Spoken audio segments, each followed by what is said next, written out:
Wow. And her name Katniss Everden? Are we kidding here? I'm excited to read this.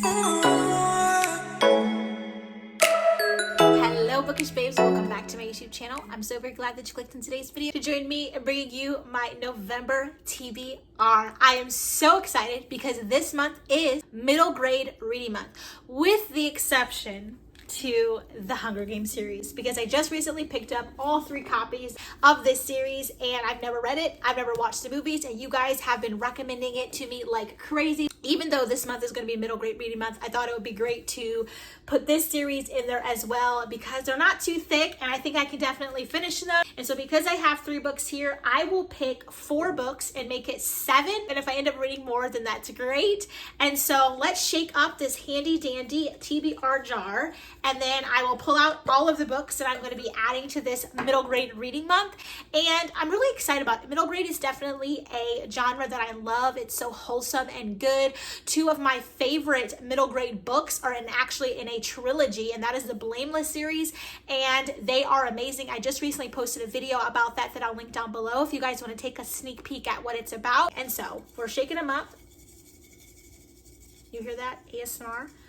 I'm not looking. All right, we got our first pick.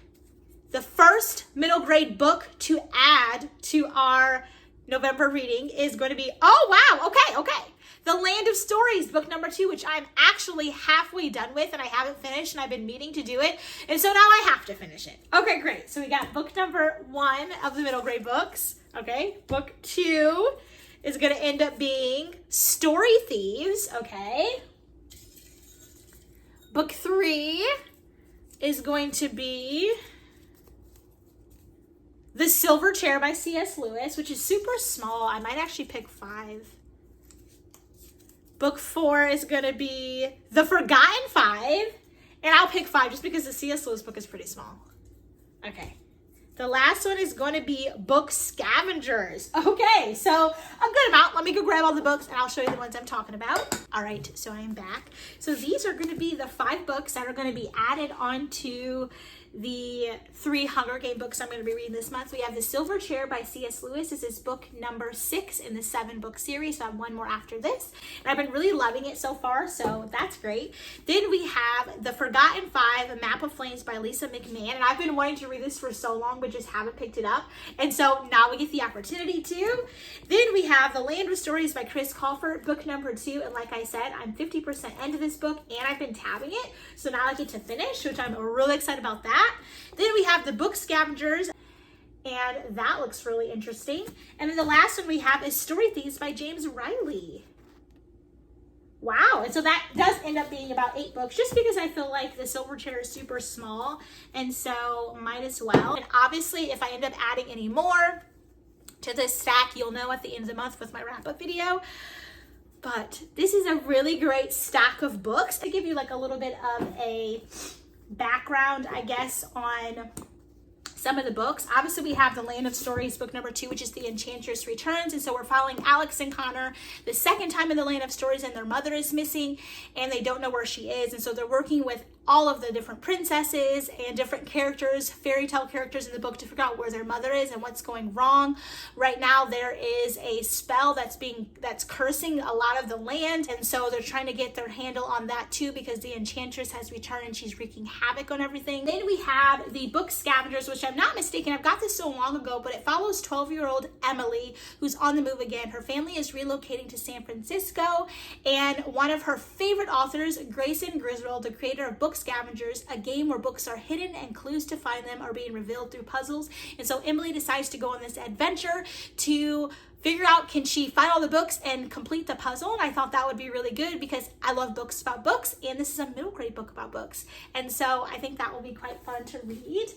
Then we have the Story Thieves, which does match very similarly to the cover of book number 1 in the Land of Stories, where we have 2 individuals who are falling into a book, which I really love that as well.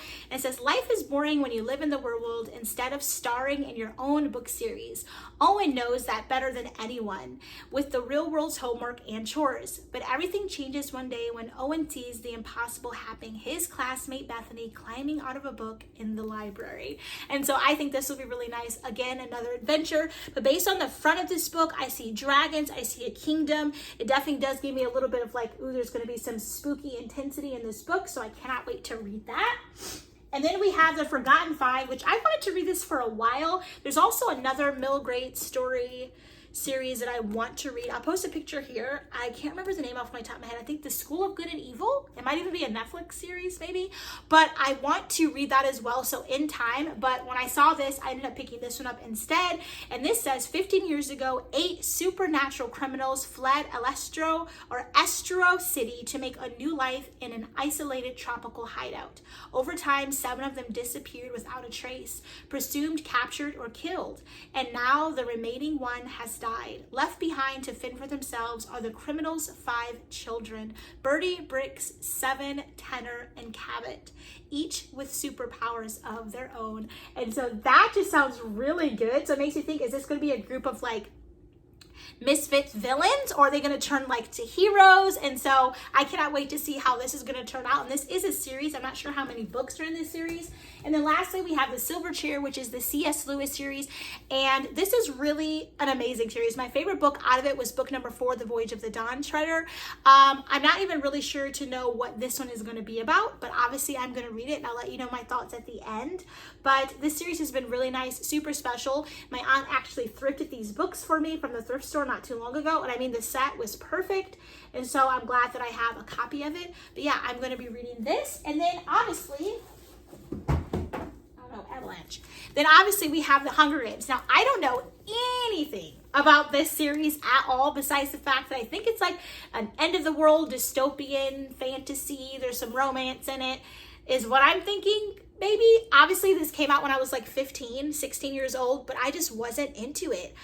I don't know what I was doing when everyone else was like watching movies and reading books. I have no clue what I was doing, but like now I have the full set, and so I cannot wait to read them. I'm really excited to get into them. But just to give you the back of book number 1, if you're like me and you haven't read it, it says, in the ruins of a place known as North America lies the nation of Panem, a shining capital surrounded by 12 outlying districts. 1 boy and 1 girl between the ages of 12 and 18 participate in the annual Hunger Games, a fight to the death on live TV. 16-year-old Katniss Everdeen becomes a contender, but if she is to win, she will have to start making choices that weigh survival against humanity and against love. Wow. And her name, Katniss Everdeen? Are we kidding here? I'm excited to read this.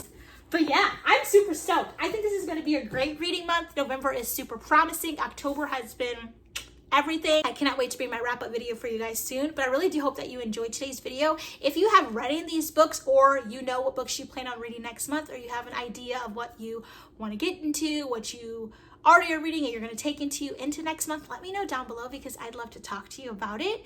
But yeah, stay tuned for a lot of middle grade content this month. Obviously, yes, I'm going to still bring out, if I read anything other than these, or like the Hunger Game reviews and everything like that. But for the most part, a lot of the videos are going to be geared towards the middle grade, because November is middle grade reading month.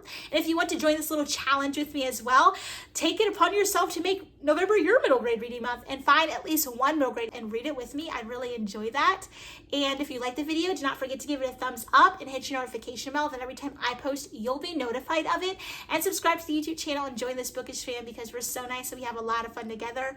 And I'm really excited. I hope that this content this month brings you some joy, and that you get excited with me of starting this new Hunger Games series, starting all these new middle grade books. So without further ado, I'll catch you all in my very next video. Bye, friends.